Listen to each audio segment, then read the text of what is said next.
Just the other day, I married the love of my life, Dylan. After 3 wonderful years of dating, we finally tied the knot. We met at work through a mutual friend about 3.5 years ago, though we were in different departments. We clicked instantly and became close friends. 6 months later, our friendship blossomed into a romantic relationship. When Dylan proposed, I was overjoyed to the point of tears. I had always dreamed of marrying someone I truly loved, and he was that person for me. Dylan and I complement each other in many ways. While I tend to be indecisive, he has a firm sense of direction. He's a man of few words, but he sees things clearly and makes thoughtful decisions. I, on the other hand, tend to act on impulse, and he grounds me when I need it most. Our wedding was a beautiful celebration, filled with family, friends, and colleagues, surrounded by so many loved ones. I felt an overwhelming sense of happiness, as if I wanted time to stop right there. The thought of spending forever with Dylan made my heart swell with joy. Even after getting married, our daily lives didn't change much. Dylan worked long hours in sales, sometimes coming home near midnight, while I handled office work and usually finished at a regular time. It became our routine. I would get home first, prepare dinner, and wait for him. One morning, on a rare day off together, we sat across from each other at breakfast, enjoying the quiet comfort of our home. Once things settle down, I'd love for us to have kids, I said. Dylan nodded. Yeah, and we should start thinking about buying our own home too. Conversations like these, simple yet meaningful, made me feel incredibly happy. I had no idea what was coming next, how drastically everything would change. After breakfast, Dylan started doing the dishes, a task he usually left to me on weekdays. Just then, his phone vibrated on the table. "Your phone's ringing," I said. He glanced at it and sighed. "I'll call back later." "It's fine." I thought nothing of it until the phone rang again moments later. "It's ringing again," I noted, glancing at the screen. Dylan's mother's name was displayed. "Hey, it's your mom," I told him. He let out another deep sigh before answering. "Hello?" I could barely make out his mother's voice, but something about Dylan's expression unsettled me. He seemed troubled. "It's hard to consider another name right now. We already have Sage, you know," he said. I immediately knew something was off. Sage, Dylan's younger sister, was someone I didn't have the best relationship with. Neither she nor my mother-in-law had ever been kind to me. The first time I met them was 2 years into dating Dylan. He had lost his father years before and had been living alone since starting work, while his mother and sister stayed together in the family home. At first, they welcomed me warmly. I had been nervous, but their smiles and friendly small talk reassured me. It felt like a good start. Then, Dylan excused himself to go to the restroom, leaving me alone with them. The moment he left the room, their expressions changed completely. I felt a shift in the air, an icy hostility that hadn't been there moments ago. Sage smirked and eyed me up and down. "With those tacky clothes and all that loud makeup, aren't you embarrassed to be with my brother?" I froze, stunned by her sudden cruelty. Before I could respond, Dylan's mother chimed in. "She's right. I expected more from someone who claims to be in a serious relationship with my son." I sat there, speechless, trying to process what was happening. Sage laughed mockingly. "Oh, are you going to cry? We're just telling the truth, you know." Her mother gave a mock consoling smile. "Sage, be nice. It's not her fault she looks, well, the way she does. Some people struggle with that. You shouldn't say such things too often." Her words weren't meant to soften the blow, they cut even deeper. I couldn't take it anymore. The humiliation, the belittling, the sheer cruelty of it all, it was unbearable. Then, I heard the sound of the toilet flushing. The insult stopped immediately. Dylan returned, completely unaware of what had just happened. "Shall we head home soon?" I asked, forcing a smile. Once we were in the car, Dylan glanced over at me. "Is something wrong?" I shook my head quickly. "No, nothing's wrong."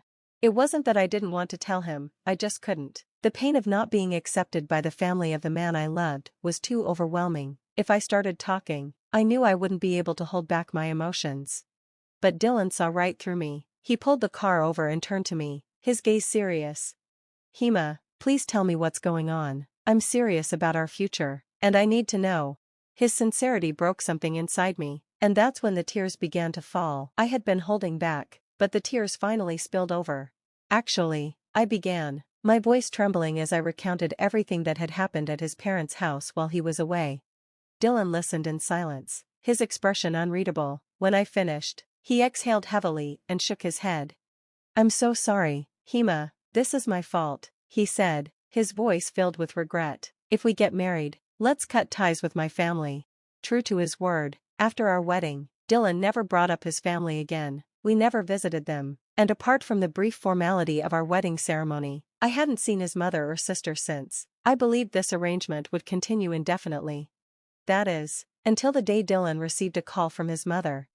It lasted about 10 minutes. When he finally hung up, his expression was clouded with concern. I immediately sensed that it wasn't good news. "Dylan, is everything okay?" I asked.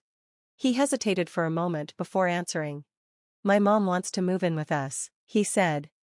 What? My mind went blank. The same mother-in-law who had despised me was now asking to live together? It made no sense. Seeing my stunned expression, Dylan quickly reassured me. "You wouldn't want that, right, Hema? I don't want to see you unhappy." I hesitated, but I answered honestly, "Yeah, honestly, I'm scared of living with her." That should have been the end of it, but it wasn't. From that day on, the phone calls became relentless. My mother-in-law called both Dylan and me, over and over. Ignoring the calls didn't help, she would simply keep calling until one of us answered. Even though I didn't want to speak with her, she was still my husband's mother. I couldn't ignore her forever, but every time I picked up, the conversations dragged on for at least 30 minutes, filled with her guilt-tripping and subtle jabs. All I could do was endure. Each night, I would simply tell Dylan, "She called again today." Dylan did his best to shield me from her demands, firmly rejecting the idea of living together, but the constant calls started interfering with our lives. Dylan's job required him to stay attentive to his phone at all times, and his mother's incessant calls became a serious distraction. Meanwhile, I would check my phone during work breaks, only to find dozens of missed calls. The stress was suffocating. This couldn't continue. Determined to end it, I suggested we visit his parents' house to have a proper discussion. "Are you sure, Hema?" Dylan asked. "You don't have to go if you don't want to." "I'll be fine," I said, even though I wasn't entirely sure. And so, on our next day off, we made our way to his childhood home. When we rang the doorbell, his mother appeared at the door. The moment she saw me, tears welled up in her eyes. "Hema, I'm truly sorry for everything," she said, bowing deeply. I blinked in surprise. Of all the scenarios I had imagined, this was not one of them. Dylan, too, looked taken aback. "Please, mother-in-law, lift your head," I said hesitantly. "But I hurt you." I wanted to apologize properly, she insisted, her voice thick with emotion. For a moment, I didn't know how to respond. Then, I asked, "Why did you suddenly want to live with us?" She wiped her tears and let out a shaky sigh. "Sage, she might be getting married soon, and once she leaves, I'll be all alone in this house," she admitted, her voice breaking. Something inside me softened. Seeing her like this, vulnerable, afraid, I felt an ache in my chest. "Hey, Dylan, let's live together," I said impulsively. "Huh?" He looked at me in shock. "But I'll be fine," I said firmly.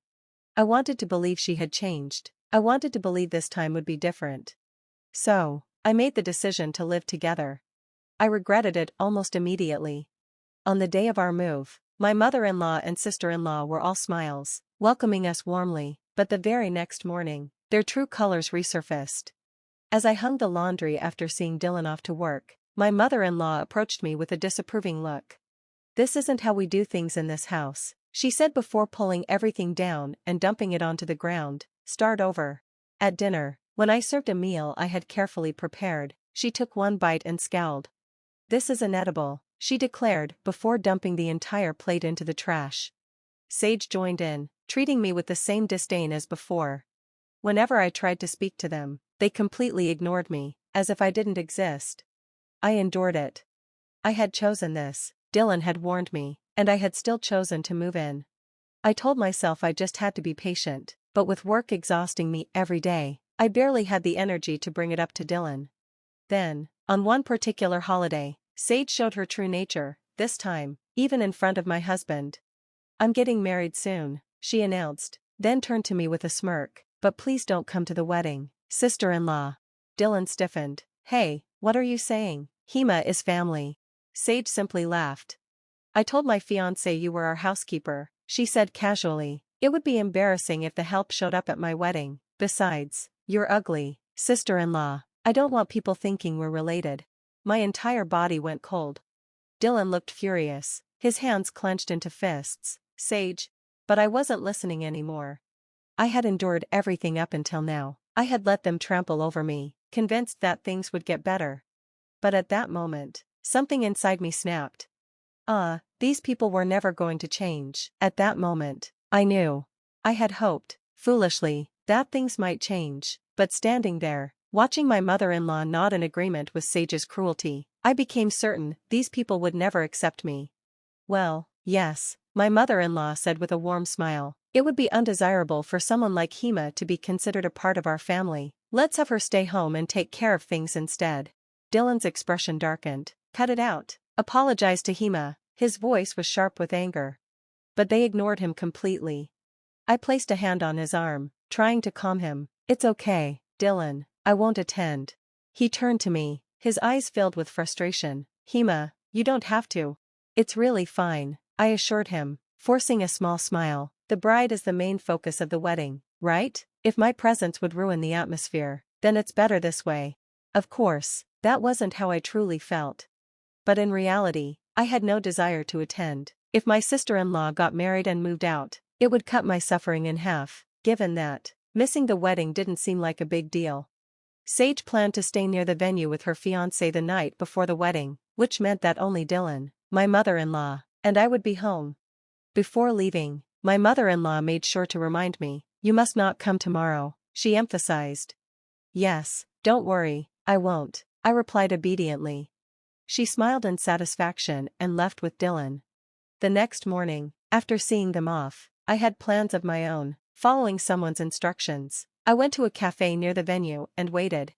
About 2 hours into the ceremony, I received a message. "It's time, come to the venue." I followed the directions carefully, heading straight to the bride's waiting room. Taking a deep breath, I knocked and opened the door. Inside, Sage stood in the middle of changing into her gown. My mother-in-law was by her side, adjusting the dress. At the sight of me, Sage's expression contorted with rage. "Hey, why is she here? Didn't I tell you not to come?" she shrieked. My mother-in-law turned, equally furious. "Hema, stay put, you're out of place here, leave immediately." Before I could respond, the waiting room door swung open forcefully. Sage's fiancé stepped inside, his face dark with anger. "What the hell is going on here?" His voice was low, dangerous. Sage froze. Honey, why?" He didn't wait for an explanation. His gaze shifted between the three of us, before settling on me. "So, this is your so-called housekeeper?" he asked coldly. My sister-in-law flinched. "The woman you lied about is actually your sister-in-law? That's disgusting."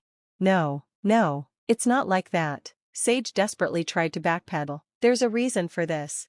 But her fiancé didn't even glance at her. Instead, he calmly took out a voice recorder and pressed play. The room filled with the unmistakable sound of my mother-in-law and Sage belittling me, mocking me, demeaning me, treating me as less than human. Their faces drained of color. How do you have that?" my mother-in-law stammered. Sage's eyes darted wildly until they landed on me, her face twisted in fury. You set this up, didn't you? You wicked woman," she screamed, lunging toward me. Before she could reach me, a strong hand caught her arm. It was Dylan. "Huh, big brother?" Sage's voice trembled with confusion. Dylan's expression was unreadable. Then, in a calm, steady voice, he said, "I recorded it. I gave it to your fiancé." Sage's mouth fell open. What? The night before, Dylan had quietly given me instructions before bed. "Tomorrow, wait near the venue until I call you. When the time comes, come to the waiting room." I had no idea what he was planning at the time, but now, I understood. Dylan had orchestrated everything. For me. "Why would you do this?" Sage whispered, her body shaking. Dylan looked at her with nothing but contempt. "You and Mom have hurt someone precious to me beyond forgiveness," he said coldly. "I won't let it continue. From this moment on, we're cutting all ties." Sage's fiancé took a step toward her, his expression as icy as Dylan's. "I can't marry someone as vile as you," he declared. "This wedding never happened." And with that, he turned and walked out of the room. "Wait," Sage cried, scrambling after him. My mother-in-law followed, calling after her daughter in desperation. Dylan and I stood there, watching them disappear into chaos. For a moment, there was silence. Then, we looked at each other, and burst into laughter. It was the first time in so long that I had laughed so freely. "Well then," Dylan said, reaching for my hand, "let's go home." As we walked away, Dylan casually mentioned, "By the way, I signed a lease for a new apartment. We can move in today." I stopped in my tracks. "Wait, what?" He smiled. "I figured it was time for a fresh start." That day, we returned to the house that had been nothing but a place of torment. We packed up everything that belonged to us and walked away for good. Since then, we have had no contact with my mother-in-law or Sage. Even when they called repeatedly, Dylan simply blocked them. I followed his lead. According to rumors, my once gentle sister-in-law had become completely unhinged, directing all her misery at my mother-in-law. Their lives, once so carefully curated, had unraveled into chaos. Meanwhile, Dylan and I started anew. And not long after, we received the most wonderful news. We were expecting a child. Now, as I rest during my maternity leave, I look forward to the future, one where my beloved husband, our precious baby, and I can live in peace. Finally, we are free, and finally, I am happy.